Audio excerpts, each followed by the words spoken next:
Chinese jets get aggressive in South Korea. There's evidence China is killing innocent people for their organs. And a top exec overseeing Google is in the hot seat. This is China Uncensored. Welcome to China Uncensored, I'm Chris Chappell. South Korea is having problems with China, problems of the military variety. Chinese military aircraft have been repeatedly entering South Korea's air defense zone. Now that's not quite the same as Korean territorial airspace. Airspace is covered under the United Nations Convention on the Law of the Sea, even though this is the air. It's defined as 12 nautical miles from a country's shoreline. The air defense zone is bigger and not defined by treaties, but still it's common practice to notify a country if you're going to fly your planes into their zone. But the Chinese military didn't. In fact, it's been getting more and more aggressive. According to the South Korean Air Force, the number of Chinese military aircraft entering its identification zone is rising. In 2016, there were about 60 incursions, 70 in 2017, and 110 were reported up to September this year. It's likely the Chinese Communist Party is concerned about a US-South Korea-Japan alliance, a sort of Asian NATO, as some have called it.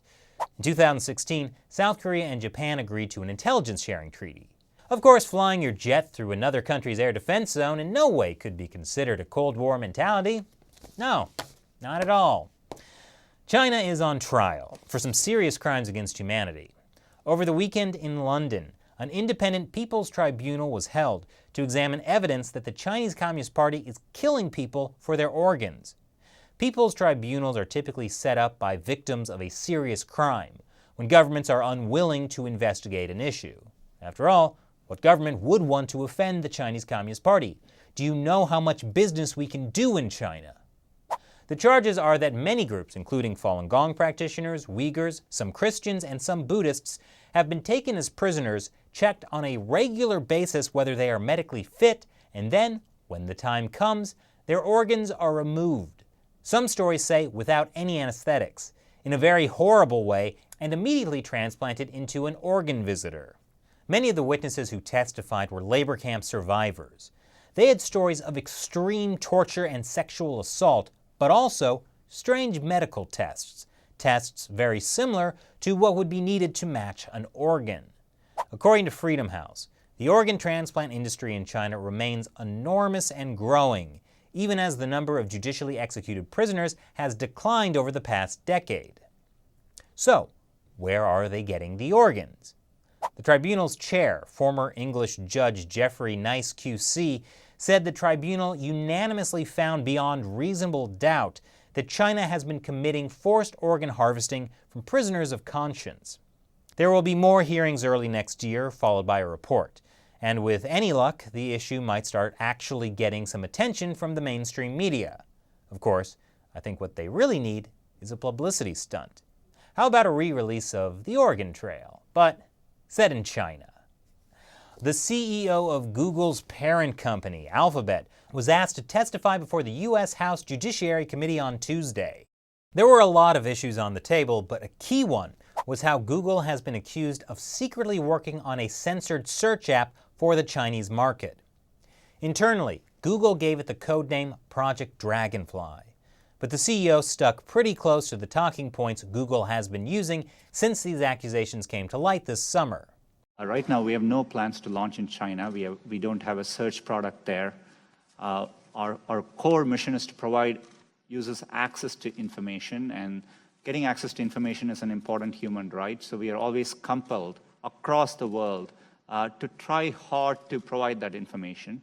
Basically, he's saying Google hasn't launched any search engine in China, but he didn't specifically say Google won't launch one in the future. And really, what's the point of giving your project a cool code name if you're not planning to launch it? Now, Amnesty International, Human Rights Watch, and the Committee to Protect Journalists all signed a letter urging Google not to go into China. But they weren't the only ones. Another signator, coming all the way from Russia, was Edward Snowden. Have you ever stayed at a Marriott hotel?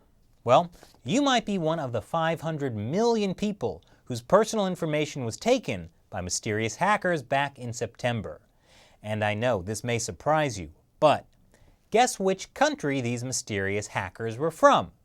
It's China. The revelations come as the Trump administration is planning actions targeting China's trade, cyber and economic policies, perhaps within days, and also plans to declassify intelligence reports to reveal Chinese efforts dating to at least 2014 to build a database containing names of executives and American government officials with security clearances. We'll keep you updated on those moves by the Trump administration. Remember a couple of weeks ago how I told you about the Chinese scientist who claimed to have created genetically engineered twin babies? Well, he's missing. Have authorities detained him because his Frankenstein experiment made Chinese science look bad? Or did they just kidnap him for a secret project to genetically engineer super soldiers? I guess we'll find out in World War III. Speaking of abductions, 100 Christians have been abducted by Chinese authorities, some in the middle of the night. They were all members of an underground Protestant church. Underground churches are ones that aren't approved by the Chinese Communist Party and don't have state-approved pastors. This is part of an escalating persecution of Christians in China. According to Bob Fu, founder of the US-based Christian rights organization China Aid, there were more than 10,000 cases of detention of Christians this year, compared with just over 3,000 cases for the whole of last year. And it's not just Christian worshippers that have been targeted in China. Authorities in Shandong province noticed people in one small village had begun worshipping a giant stalk of sorghum. The villagers believed that since it had grown unnaturally large, it was most likely endowed with supernatural qualities. Obviously, any kind of non-atheist belief like this is a serious threat to China's social harmony. So, police came and chopped it down. Chinese police also announced a new policy where all local imaginary friends will be rounded up for execution. So what do you think? Leave your comments below. And before you go, it's the time you've all been waiting for, when I answer questions from members of my 50 Cent Army, fans who support China Uncensored through the crowdfunding website Patreon. Sam's son asks, I plan to leave Patreon. Do you have an alternative support processor? I've been hearing this from several people recently. Some of you are concerned about Patreon as a platform after they banned a few YouTubers. I understand where you're coming from. I would like to say that by abandoning Patreon, it definitely hurts China Uncensored more than it hurts Patreon. And it also hurts you, because Patreon gives us a platform to easily provide all the perks to our supporters. But even though we still prefer you to use Patreon, there are other ways you can contribute to China Uncensored, if you want. If you go to chinauncensored.tv/support, you'll see other options, including direct PayPal contributions. Link is below. I've also heard from some of you I should look into Patreon alternatives, like Subscribestar. I'll take a look into that platform and any others you recommend. Either way, I would like to thank you for the support you've given and hope you'll find ways to contribute, even if it's not on Patreon. But for all of you still on Patreon, remember, you get to submit questions to me that I'll answer on the show. So, leave your questions for me there.